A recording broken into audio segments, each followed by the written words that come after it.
let me know once you get into the software. There's a couple things you need to set up first. Alright. File.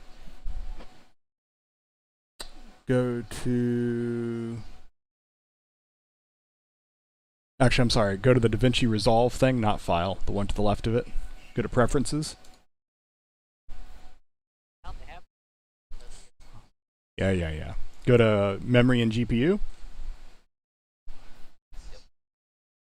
Uncheck in your GPU configuration. Uncheck Auto. Make sure it's set to CUDA. Okay, make sure Auto is unselected. Yep. And check mark next to your video card. System memory. Mine is, I only have 16 gigs, so my Resolve is limited to 12, and then my Fusion memory is set to 6. Yeah. Okay. Really need to... not quite yet. Hold on. Go to Media Storage. Read the little note at the bottom.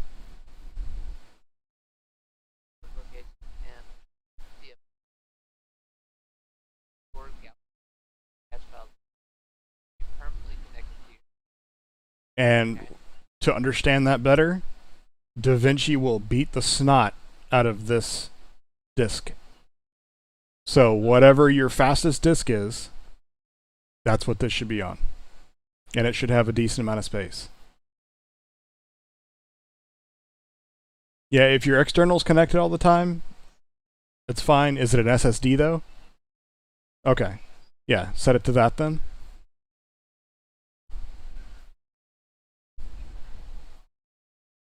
Everything after that does not have to be permanently connected, but anytime you have, excuse me, stuff that references these things, so I would set these up for like, so say your first one is your external, right? Your second one should be like your video folder in your C drive.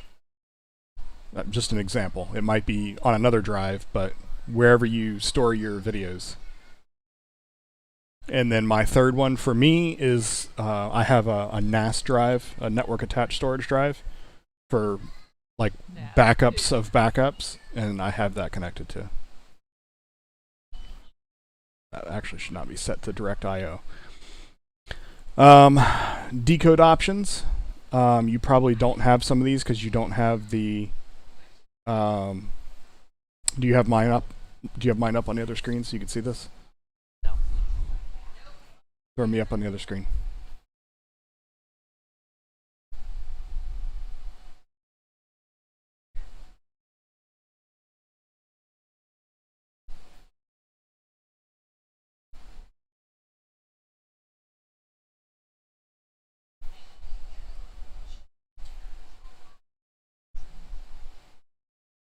Top left.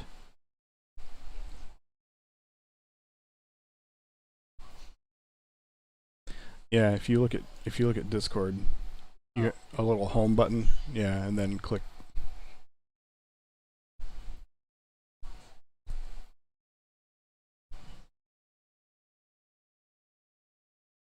So any of these that you have should be checked. Now there might be different ones because you have 18. I'm not quite there yet. I don't think you have this yet. Do you? Okay. Yeah. Right. Yeah. Yeah, because you want your video card to handle all the heavy lifting. This should all be fine. But if you ever needed to change it, you can change your audio input and output devices here.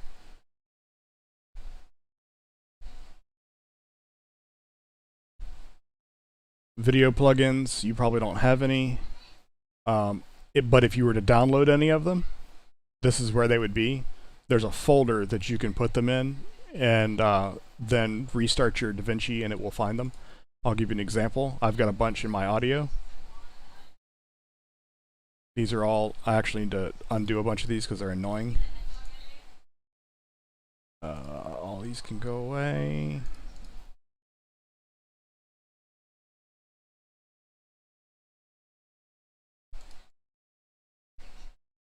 So I'm not doing Facebook 360 stuff. Because Meta is the devil. If you ever decide to get into binaural audio, so like surround sound, this plugin is free by Rode. And I'll show that to you in a second. If I don't, remind me. Control panels. You don't have any of those, but there's, if you've ever seen like, video editing studios, there's these full desk size control panels. This is for setting those up. That's color grading. These are for audio panels. External scripting. You can set up automatically send problem reports if you want.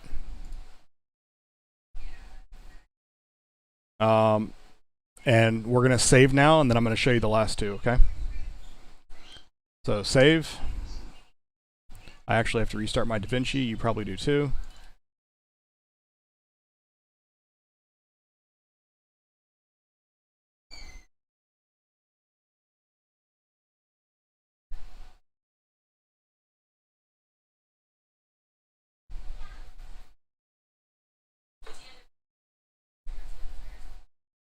Let me know when you're back in.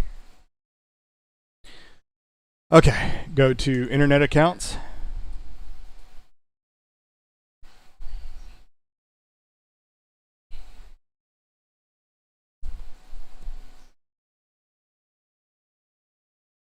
And you can actually sign in with your YouTube there.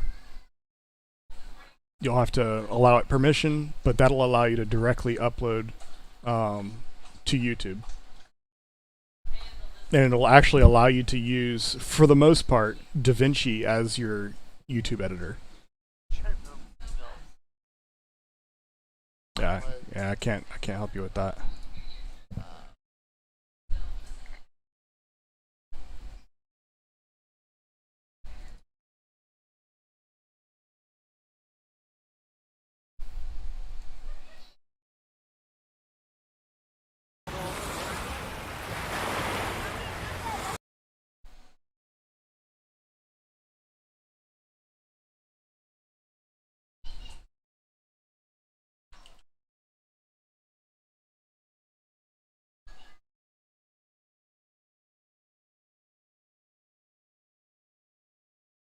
And then once you sign in,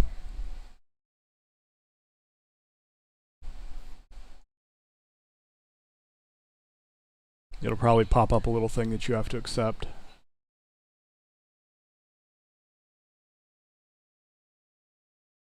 So you're probably in an untitled project right now, so go ahead and save that when you're done with that window. The tabs across the bottom are how you get around. You're probably going to get lost the first month or so that you use this. This is how you figure out where you are. Edit's pretty obvious. I'll just run through these real quick so that you can understand the use for them. Media is usually the first place you start. I'm going to teach you the right way, not the way that I taught myself. Media, this is where you would go. So you've got all your drives, right? If you're looking at my screen. So you'd have all your drives. You could go in here. This is right off my camera. You would select a video file, and you'd right-click it and say Add into Media Pool. This is what you're not used to seeing. This is what professional video editors do.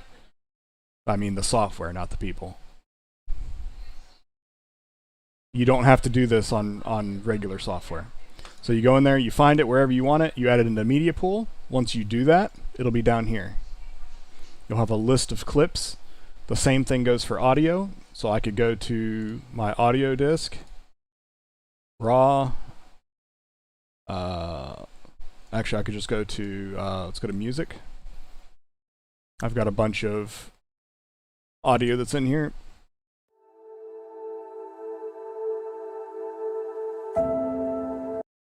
I can go in here, I can right click this, add it to media pool, and now it's in my media pool. Okay, once you've got everything loaded in here, say this is everything that I needed. By the way, you can view this different ways, depending on whatever makes sense to you. I actually like it this way the best. Videos show up like that. These are timelines that you've created, but of course only a default one will exist until you split them up and make them the way you want. And then audio. If you prefer to see details, you can do that, but to each their own. So once you've got all this loaded, you probably want to trim off some stuff that you know right off the top of your head isn't going to be used, right? So that would be cut. So you'll notice everything looks like film strips in here.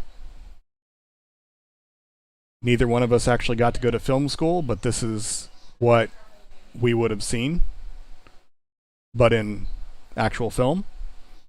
They've kept it that way for posterity purposes. Basically, it just makes it really easy to edit because of the way it's set up. So assume these are all tracks that you can edit. They're all film strips, right? You could go in here and add in and outs for how you want these cut. And you can just trim these however you want. I usually skip this step because I have audio that has to be matched up to my video before I can edit. And I find, it might be wrong, but I find that it's easier to do it this way. And I can go in here before I add any of this stuff and adjust these however I want. So you've got your videos over here, right? Video, and audio. So this is default audio that I have.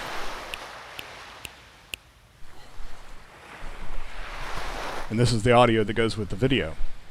But even though the video itself has audio, this is surround sound and this is not. So I have to match them up. So if you notice at the beginning, I snap 4 or 5 times. That gives me these lovely things. See these marks? I can use those both on here and on the video audio track to line them up. So when they're here, see these two are the video track and this is the audio track. I can line them up that way and then I just trim off the front. And I can edit. Okay, so really, really, really far fast forward. Actually, no, I won't go too far. So my video, if I turn everything off, looks like that. Right? Because it's raw video. It's linear directly off of the sensor. That's what it really looks like. So I have to go, I skip Fusion because I'm not doing any Fusion stuff, but this is where you would do special effects, things that move across the screen, face tracking, really, really, really advanced stuff that's three-dimensional, right? You can put in artificial lights and you can go crazy with it. This is where you would add that. It's there, but you won't mess with it probably ever. But you remember my stinger transition that I had for streaming? That was a logo that came up and went away. This is how you would build that. It's in here. More relevant, the cute little things that pop up and say like, subscribe with a little tinkling bell and stuff that they add on YouTube. Yeah. That's how you make them. They're here. Color. You can adjust all of your color settings and stuff in here. This probably is kind of familiar. A lot of this you can do on your phone. If you're shooting with your phone, you probably won't need to do much of this. But if you wanted to, you could. So my video is obviously horrible looking right out of the camera. Not horrible. It's actually not that dark. It looks video track source. See, it's not terrible. But when I actually tell Davinci to treat it like it actually is, it's a really dark color like I showed you before, which is this. That's linear. Then I have to convert it. You see the colors are different down here. It converts it to HDR video. And the raw editing looks like this. So this is where I have to edit it. Each one of my frames in my video is a picture. So if I were to open up my disk right now and look at, see, this one is, what is this one, 3? I think this one's, no, this one's 2. You see this?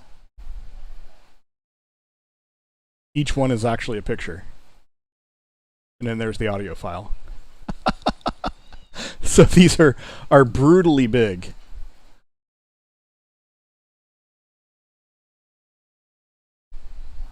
Brutally big videos. They're not compressed at all. So Davinci has to take all this raw data, process it, recolorize it, and then output it into the format that I can use for YouTube. Once I'm done with all of that, I come back, I add in my edit, I add in my transitions. Or not my transitions, but my my titles. I add in my transitions, which are really easy. They're right here. Video transitions. Cross dissolve, that's what I used. Audio transitions, we played with these in Pinnacle. So they're very similar. This was that free plugin I was telling you about. So you see it says effects on here. Down here. That is this. So I bought, it's not very expensive. It's made by Zoom, the video company. I bought a surround sound recorder, which is why I have to match up my audio. And it records separately, but it records surround sound. And you can actually see it here.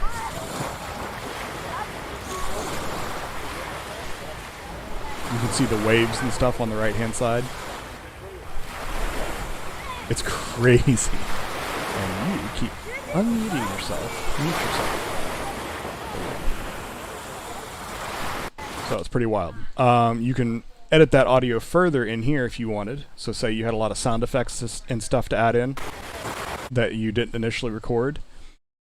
Or if you wanted to do voice recording, this is where you would do it. There's this nice little thing right here. You can add cues to your video and then just record stuff live. Or you can add a whole bunch of recordings in here and then separate them out so you don't have to be talking the whole time or recording the whole time. Kind of like National Geographic does. There's always somebody talking periodically. The mating cycle of the cuttlefish. And that's how you would do that. So you can add those in down here. Something else you can do in here under edit. You can add in a subtitle track. So you can add in a subtitle track, subtitles, and you can add subtitles. And YouTube recognizes these. So those don't automatically go on the video. They export as a text file. And when you upload your video to YouTube, or even after, you can take those, I'll show you, in the delivery section, which is why I use custom. So here's 4K HDR custom. Subtitle settings. Export subtitle as a separate file. And you can export that. Really handy. YouTube algorithm likes it because obviously people that can't hear can use it. People that don't want audio for whatever reason, say they're watching at work, like these as well. So they're more there's a bigger possibility for them to watch your stuff if it has subtitles. And you can create these after the fact and export them separately. Like say I had this, not a regular track, delete. Add subtitle track. Add subtitle. I could go in here and export the subtitles just by themselves. It's pretty cool. So say you're completely done. You don't need to do any of the fancy stuff that I'm doing here. And you just want to export to YouTube. You can go here, set it to whatever version, probably just 1080p. MP4 is fine, H.264 is fine, NVIDIA, yes. Audio bus, I didn't show you this, but if you were recording in surround sound or something else, you just change it in Fairlight bus format and change it here. Yours will probably be set to stereo by default. You shouldn't have to touch it. Audio codec. So the only problem I have with the uploads to YouTube being AAC, and if you notice this, this is why. There'll be this tinny, it'll sound like it's on a tape. Like a really compressed audio sound. It won't be clear and crisp. If you have problems, it's this. You might not, but if you do like I did, then it's this. And to fix that, you change this to QuickTime, and then change this to linear PCM. That might be the limitation that I ran into. If that's the case, you should have a custom button. Custom. Make sure you change the format to QuickTime.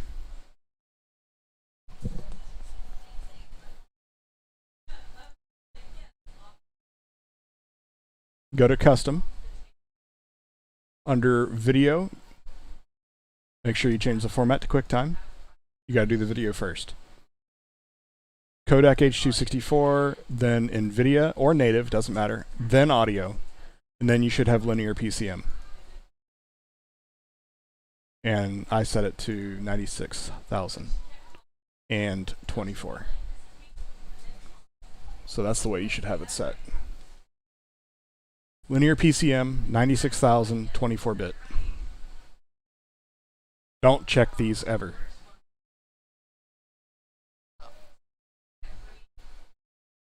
If you're worried about how much space it'll take up, say you just selected where you wanted to store it, right?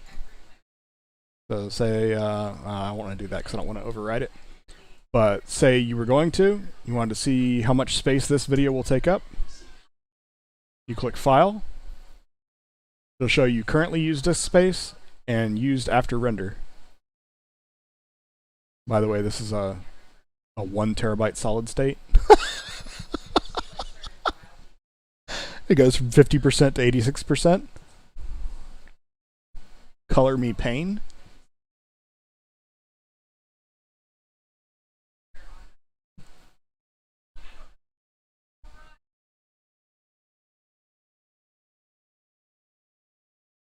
And what this will allow, by the way, you can also do, I don't know if you're into TikTok at all, but if you ever decided to do TikToks or shorts, I skipped a step. Hold on. So before you add anything to your timeline, right? So you did this. You did your cut tab, right? Before you ever add anything to your edit, you click this gear, right? So you have project manager and project settings. You have to do this.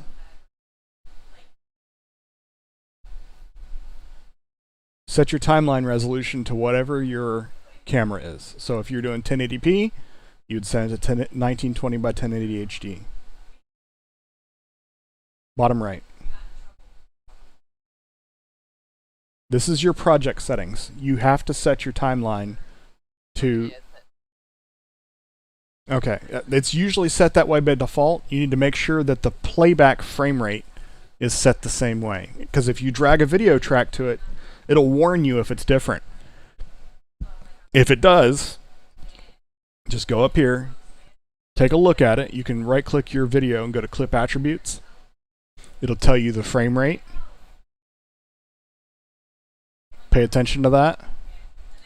And then go to your gear. And because once you drag a video track to it, you can't change it. That's it. You can't change it. Okay?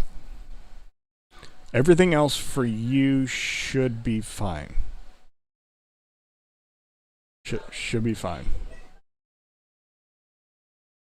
Also, something that this does now, which is new, If you're doing it from the YouTube or the custom under video, if you scroll down,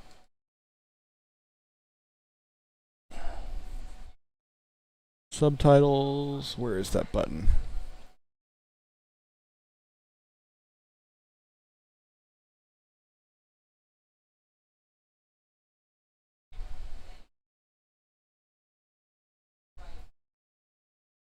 Huh. Well, under the YouTube thing, it'll say chapters from markers.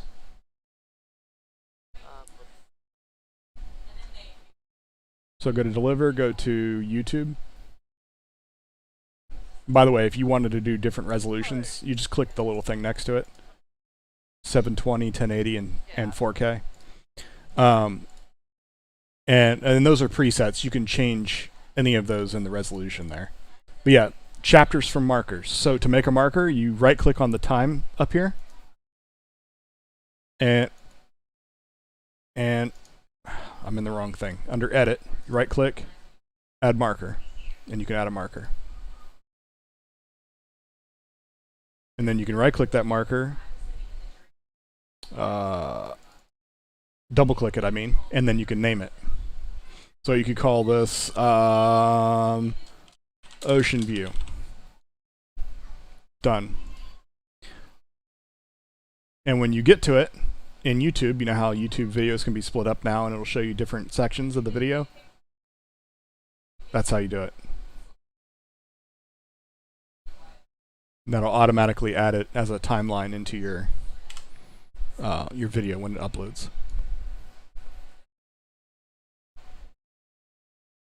And that's basically it.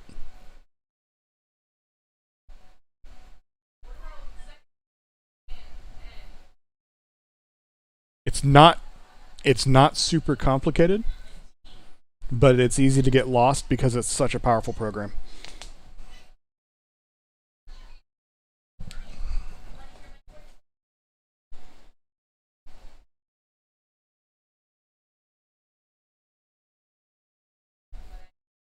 And then from there, you could do whatever you wanted to with it.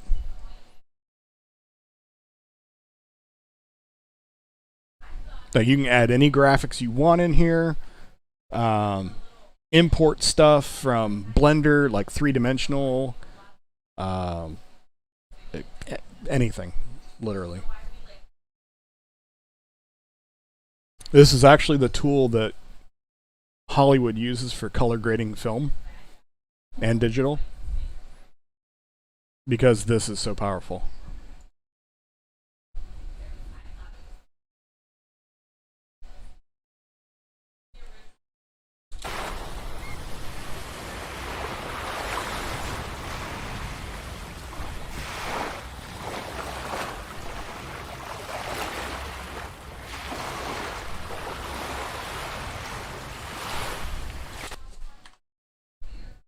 Crazy, huh?